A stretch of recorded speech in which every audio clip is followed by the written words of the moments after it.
I'm going to put out a bench warrant for your arrest. You practice in front of bench. That's my job or my attorney job. I'm sui juris. I'm propria person. Okay, Mr. White, I don't know where you read the stuff that you're saying, but it's legal nonsense. I'm a beneficiary and I'm a sovereign. I'm here under fraud, menace, and sir. I'll travel. I travel. I don't drive. Okay. I have no contact. Sir, here's what we're doing, Mr. White. We've got a no-nonsense judge going toe-to-toe with a classic sovereign citizen, and things get wild fast. Right from the start, the sovereign citizen makes a major misstep and just won't stop talking, no matter how many times the judge tries to bring order to the courtroom. The tension builds quickly, and by the end, the judge delivers a firm takedown that's honestly pretty satisfying to watch. Personally, I think the judge handled it exactly the way he should have. Let me know what you think, but for now, let's dive in and watch this courtroom drama unfold. All right, on the telephone ending in 1336, tell us your name, please. I come in sui juris. Only one of you actually has that phone number, and the other people are just wrong about what their phone number is. Who's calling ending in 1336? Sui juris and personal persona. I'm Stephen hyphen Tyrell colon White comma beneficiary and sovereign. I'm here under fraud, menace, and duress. Fiduciary Daniel Williams Norbeck. Okay, Mr. White, we're going to pop you over in the waiting room because you're just going to be a distraction for all the citizens here willing to abide by the laws of our country. So we'll pop you over in the waiting room and we'll get back to you. In case you guys have ever heard of the term sovereign citizen in the news, that's what one of them sounds like when they try to come to court. I'm really loving the way this judge is handling things so far. You can just tell he's not here for any nonsense. He's calm, in control, and not letting anything slide. Now, let's see what happens when he brings the sovereign citizen back in. The judge just worked his way through the entire docket and left this guy waiting, so let's find out if that timeout changed his attitude at all. This is about to get interesting. Hey, Mr. White, are you able to hear me? Your Honor. All right. I'm going to read this to you so you understand what you're charged with. This says that on January 7th of this year on 2nd Street there in the city of Fenville, that you were driving while license suspended. That is a misdemeanor. It's punishable by up to 93 days in jail and or $500 fines and costs. Do you understand your charge? Objection, Your Honor. I do not. I do not understand my charges or okay. I'm going to mark you down as not guilty, and we'll set you for a jury trial. You can continue to. Your Honor, Your Honor, you practice in front of bench. You practice in front of bench. That's my job or my attorney job. I'm sui juris.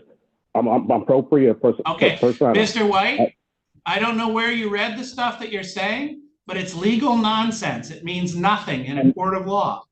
So if you're not willing to state that you even understand or recognize the authority of the court, my options are I can make you come in for arraignment and not give you a PR bond, and then you'll have to post bond to not sit in jail. You want to do it that way instead? Right now, if I get through arraignment with you, I'll give you a PR bond. Mr. White? I don't listen. I'm asking you a question.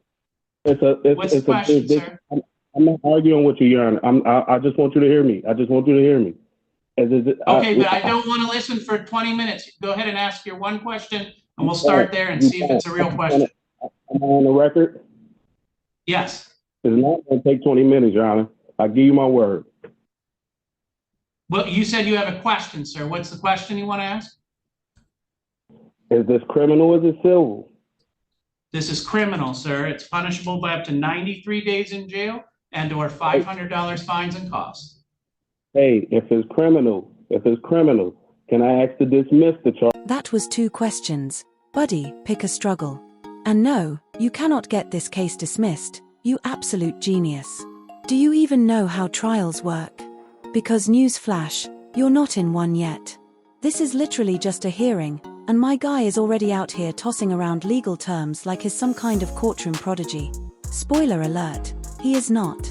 You can tell just by the way he's talking that he has no idea what's going on. Like, sir, you are in the legal equivalent of the tutorial level and you're already failing. So what do you all think? Should the judge just shut it down now, or let this circus run for another 20 minutes? At this point, the prosecutor, there's no sworn testimony. There's no sworn. It's because this is just arraignment, sir. What you're talking about is trial. That would be several steps down the road. Arraignment is just for you to make sure that you understand what you're accused of, what the penalty is, and for you to enter a plea. You're accused of driving while license suspended. I read to you what the possible penalties are, and I asked you if you wish to plead guilty or not guilty at this time. No, Your Honor, I'm a beneficiary and I'm a sovereign. I'm here under fraud, menace, Okay, sir. Those sentences don't mean anything. They have no legal meaning whatsoever. It's guaranteed by my constitutional I've indicated that since you can't understand arraignment, I've entered a plea of not guilty on your behalf. I've set you for a jury trial. You can represent yourself free of charge, or you could hire an attorney. And now you must make a choice, sir, for bond. If we get through the arraignment with you on Zoom, I'm going to give you a PR bond, personal recognizance bond. That means you don't have to post any money. We're essentially trusting you that you'll keep coming back for your court dates. It is no driving without a valid driver's license. If you cannot get that far, in other words, if you really don't understand what's happening here, then I'm not going to allow you to be arraigned by Zoom. I'm going to set you for arraignment in person. And you will come to this courthouse. You will not get a PR bond. You will get a $300 cash or surety bond, meaning that you will need to post $300 in cash, or you will sit in jail from that day until your trial date. So I'll give you a choice. Do you want to be arraigned over Zoom like we're doing today, or would you like to come in and be arraigned in person?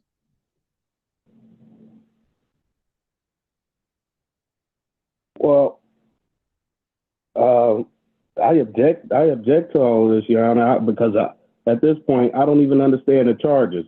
I do not understand the charges. I'm not trying to. That's fine. No, sir, you're allowed to, sir, you're allowed to object, and I understand your sentence that you don't understand the charges. And so I will attempt to work with you for that for a second. I'm going to read the charges to you, okay? This says that it takes place on January 7th of this year. You understand that, right? The date that I just read. I'm saying I do not. At this point, Your Honor, it's I was saying this. It was a jurisdiction matter. It's a jurisdiction matter. That's what I'm saying. It's a subject matter, jurisdiction. Here's the problem with you arguing jurisdiction. I am a lawyer, so I understand what jurisdiction means. I'm not. This judge is absolutely on point. Meanwhile, the defendant is over here struggling with basic logic like it's a game of checkers and not even playing it well. I seriously love the way this judge is handling the situation. You can tell he knows exactly what he's doing and isn't falling for any of the typical sovereign citizen nonsense. In my opinion, a lot of judges either get too frustrated or let these types of defendants ramble on for way too long. But not this guy.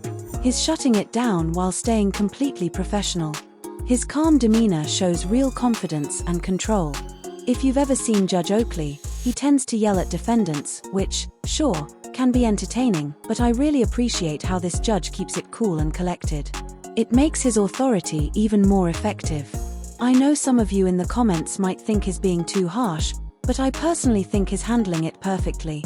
Let me know what you think, too harsh or just right? Meaning in Allegan County, and that you're doing so when your driving privileges with Secretary of State have been suspended or revoked. Because this is the county. Yes? Objection. I'll travel. I don't drive. Okay. I have no contact. Sir, here's what we're doing, Mr. White. You are no longer able to be arraigned by Zoom. What I'm going to do is adjourn this. I'm going to adjourn this, and you will get notice at your address there. You will come in, and we will arraign you in person. I'm telling you that I'm not going to give you a personal recognizance bond, sir. It has to be Before we can Mr. proceed, White. before you can proceed, it has to be Mr. addressed, White. Your Honor. Because we are on the record, I'm going to make this infinitely clear. You're going to get notice to appear in front of me. You have two choices. If you do not appear, I'm going to put out a bench warrant for your arrest. If you do appear, we will have this conversation again about arraigning you to see if you understand the charges, but you are not getting a PR bond. You will need to bring with you $300 cash or surety, or you will be in jail. Do you understand those two options, A and B? That's a violation of my constitutional rights, Your Honor. Well, no, it isn't, sir. So we're all set for today. We're done talking. We cannot make any progress.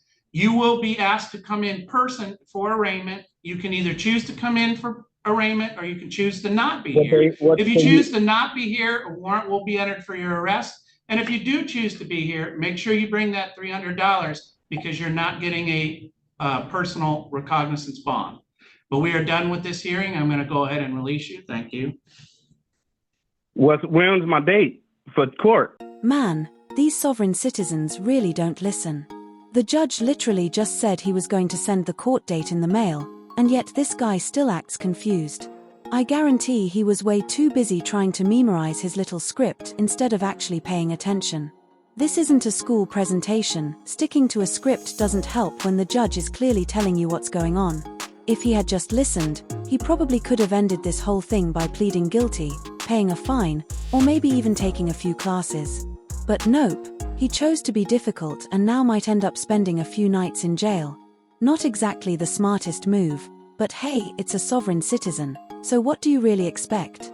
Honestly, I don't get these people. The court is literally giving them the easiest way out, and they still manage to make things worse. What's the end goal here? If anyone knows, please let me know. Trying to prove a point? That's never worked and never will. The law is pretty straightforward, at least to me. If you're charged with something, you show up, listen, and handle it like a rational person. But sovereign citizens would rather argue nonsense and act like they've found some secret loophole. On the bright side, they make for some great content, so I'm not complaining too much. Anyway, I'm going to wrap it up here. If you enjoyed this video, make sure to like and subscribe for more. I'm really curious to hear what you guys think. I believe the judge did a fantastic job, calm, professional, not too harsh. I know some of you might think judges are too tough sometimes, which I don't really get. But if you agree with me on this one, let me know in the comment. Thanks so much for watching. I really appreciate you all. Take care.